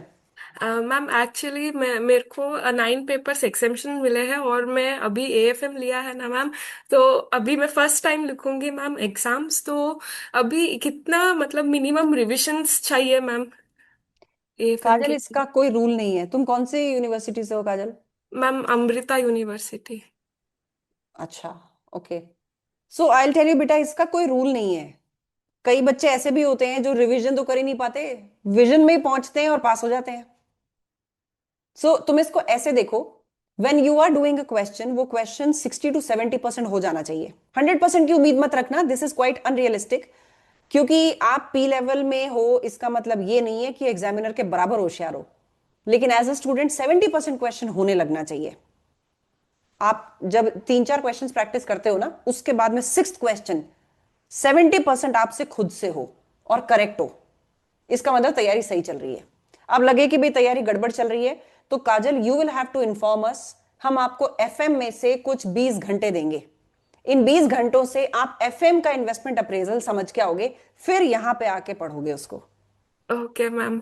और मैम एक्चुअली मैं कप्लान ही फॉलो कर रही हूँ, तो उसमें है ना थियोरी के आंसर्स थोड़े बहुत ज्यादा लग रहे हैं मैम, तो वो उतना ही लिखना पड़ता है कि हम लोग थोड़ा? नहीं, उतना उतना नहीं लिखना पड़ता, वो लिखना ही तुम्हें मैं सिखाऊंगी। जब आप टेस्ट दोगे, लेकिन जो लंबे लंबे आंसर्स है ना, आप ये इसको ये चीज जरूर समझना कि एग्जामिनर चाहता क्या है। एग्जामिनर अगर 16 नंबर का 16 मार्क्स का क्वेश्चन दे रहा है, इसका मतलब आपको 8 एरियाज पर डिस्कशन करना पड़ेगा। 8 एरियाज का मतलब हो गया हर एरिया के ऊपर 4-5 लाइन का आंसर। तो ये 4-5 लाइन इंटू 8 हो गया अपने आप में 2 पेज का आंसर। हाँ मैम। एग्जामिनर थोड़ा सा ज्यादा लंबा लिखता है, reason being he has to teach the student कि इसका आंसर ऐसे बिल्ड होना था। तो क्लियर कट ये एक्सपेक्टेशन नहीं है एग्जामिनर की आप बिल्कुल उसी तरह का आंसर लिखोगे। That is very clear to them कि this exact answer is not expected from a student. Okay ठीक है, ma'am. Okay, thank you ma'am. तो घबराओ मत, और मैम एफएम की अगर जरूरत पड़े ना, just do let the team know, team अपने आप आपको 20 आवर्स एफएम में से दे देगी। ओके मैम, श्योर, ठीक है, थैंक यू सो मच। हाँ मनु। हाँ, मैम एक बहुत सिली सा प्रॉब्लम है मैम। मैम एक्चुअली अच्छा। वो किसी पेपर से रिलेटेड नहीं है, हम्म। बट मैम क्या होता है ना, एग्जाम में जब उसके कीबोर्ड पे टाइपिंग करता हूँ तो मैम वो फीलिंग और लैपटॉप मैम बहुत अंतर, जबकि मैंने कीबोर्ड ले रखा है बट घर पे वो हो ही नहीं पाता है। और मैम एग्जाम उसके से इतना स्लो हो जाता हूँ कि काफी टाइम 10-15 मार्क्स का क्वेश्चन तो छूट ही जाता है। मनु, मैम मैं इसको इसी वजह से कैसे डरी हुई हूँ, सेंटर पे पेपर में कैसे दूंगी। मैम आप कैसे डर सकते हो? मेरे को 18 साल हो गए हैं लैपटॉप पे हाथ चलाते हुए। मैम वो कीबोर्ड का आप कुछ बताओ मैम, कैसे उसको एड्रेस करें? बेटा उसका कोई इलाज नहीं है एक्सेप्ट फॉर कि आप अपने कीबोर्ड की डेली बेसिस पे 20 मिनट्स की एक्सेस चालू कर दो। मैं उसके अलावा भी बता दूं, प्रॉब्लम ये खत्म नहीं होगी, क्योंकि वहां पे जो आपके कीबोर्ड्स होंगे ना, उनमें कईयों में उनकी कीज ही नहीं चल रही होंगी। मैम थोड़ा स्टिफ रहता है वो। तो अपन सिर्फ इतना काम कर सकते हैं, खुद के जो कीबोर्ड्स हैं उन पे डेली बेसिस पे हाथ चला के प्रैक्टिस करने लग जाएं। That's okay. The only thing we can do. मैं खुद वही करने वाली हूँ। हालांकि मेरे को कोई परवाह नहीं है कि मेरा पेपर छूटेगा कि नहीं छूटेगा, छूटेगा छूट जाएगा, हम घर आके समोसा खा लेंगे। Okay ma'am. वैसे कौन से मैंने बाकी पेपर पूरे अटेम्प्ट किए थे, बट थोड़ा सा रिलैक्स माइंड से जाओ। 80 मार्क्स का पेपर अटेम्प्टेड ब्यूटिफुली आपको कम से कम 60-65 मार्क्स दे जाता है, तो उसकी चिंता मत करो। श्योर मैम मैम, आपका श्योर। सही है, आपको समोसे खाने पड़ेंगे, मैं डंडे खाने पड़ेंगे घर आकर छूट गया तो। नहीं, तुम्हारा ये माइंड रिलैक्स कर रही हूँ कि जब प्रेशर में जाओगे ना, परफॉर्मेंस अपने आप खराब कर लोगे, मैम लेकिन बट ये सोच आजकल के के जाओ। तो ठीक आ रहे हैं ऐसे कीबोर्ड्स, लास्ट के 2-3 अटेम्प्ट से थैंकफुली मेरे को ठीक मिले हैं। काश हमारे साथ भी ऐसा हो जाए। पर फिर भी लैपटॉप जैसे तो नहीं होंगे यार, उस जी अभी जैसे आपके तो मैम। सेंटर नहीं पे होंगे। करा रहे और मैम एसबीएल का मैम वो अरेंज करवा दो कहीं से, वर्कबुक और कुछ मिल ही नहीं रहा, इतना ट्राई कर रहा हूँ। एसबीआर का मिल गया कहीं से, एसबीएल का नहीं मिल रहा मेरे को। करते हैं अपन फोन पे बात। ओके। ठीक है, मैम कौन से सेंटर पे कीबोर्ड अच्छे आ रहे हैं? कुछ नहीं पता कुणाल, मैं तो अपने घर के सेंटर पे काम करती आई हूँ। मेरे लिए खुद सबसे बड़ा ये शौक था अगर कि ये क्या खराब भी हुआ। अगर खराब भी है कीबोर्ड, आर्यन बोल रहा था ना। You can ask them to get a new keyboard. मैंने करा एक बार, they can get a new keyboard, अगर ऐसा कर देते हैं वो चेंज। कुणाल, ये आर्यन है ना, ये हीरो जैसा दिखता है। इसको देख के ना वो कोई एग्जामिनर फिदा हो गया होगा और उसने चेंज अरे कर दिया होगा। नहीं मैंने नहीं मैम, मोस्टली ये सुना है कि वो कुछ नहीं चेंज करते। मैम मेरा कर दिया था कसम से। देखा, मैं कह रही हूँ ये कुछ शक्ल का चक्कर है। मेरे तो सफेद बाल देख के वैसे ही भगा देंगे कि मैडम जाओ आप यहाँ से। मैं सोच रही हूँ मैं ऐसी जगह दूं, अंडमान निकोबार में सेंटर आएगा वहां दूंगी जाके, कोई बंदा ही नहीं आएगा तो कीबोर्ड वगैरह सब ठीक होंगे। मैं मेरा प्लान भी था अभी दुबई जाने का। मैं सोच रहा था एक एग्जाम वहीं दे आऊँ, वहाँ के सेंटर्स अच्छे होंगे। मैं जाया ही Dubai. Okay I November was I was there only. Okay I was ma'am planning my exam देख के मास्टर्स आना नेक्स्ट चाहिए था ईयर ना। देयर। कार्तिक क्या कह रहे हो? मैम नहीं कर... सेंटर में आपकी मैम फैन ना मिल जाए, मैं तो ये कह रहा था। सेंटर में जो है बच्चे ही नहीं आए। नहीं, वो तो मैं मास्क वास्क लगा जाऊंगी, वो मैं इलाज कर मैम दूंगी। फिर तो पहचान ही जाएंगे ना, मार्च में कौन सा पॉल्यूशन होगा, सब पहचान जाएंगे, नदी मैम आई है। अरे मैं कोविड पॉजिटिव बहुत जल्दी हो जाती हूँ, अरे इसलिए इसलिए मैं मुंह ढक के जाऊंगी। मुझे सच में उस चीज पे बड़ी हंसी आ रही थी कि बगल वाला मुझसे पूछने लग जाएगा, मैम एक बार ये देखना इसमें प्रॉब्लम आ रही है, वो ना हो जाएगी। चलो क्या, जोक्स अपार्ट, अब तुम अपनी तैयारी चालू करो। एंड तैयारी should start from life, not only books. तो बुक्स से इतना सा कॉन्सेप्ट होगा, लाइफ इतना सारा सिखाएगी, उसकी इंप्लीमेंटेशन मैं टेस्ट में सिखाऊंगी। इसलिए किसी को भी टेस्ट मिस नहीं करना है। That's the biggest learning you need to take from the session. ठीक है, कहीं पे भी फंस रहे हो, कोई भी चीज आ रही है, इवन इफ यू वांट कि मैम ये वाले टॉपिक को आप ही समझाओ और आप समझा दो लाइव क्लास में, I am ready to do that. तुम पढ़ना तो चालू करो। ठीक है, ओके, थैंक यू मैम। चलिए, okay thank you guys, bye ma'am. Bye, see you in the live session, bye thank you thank you ma'am, ma'am. Bye bye ma'am. Bye.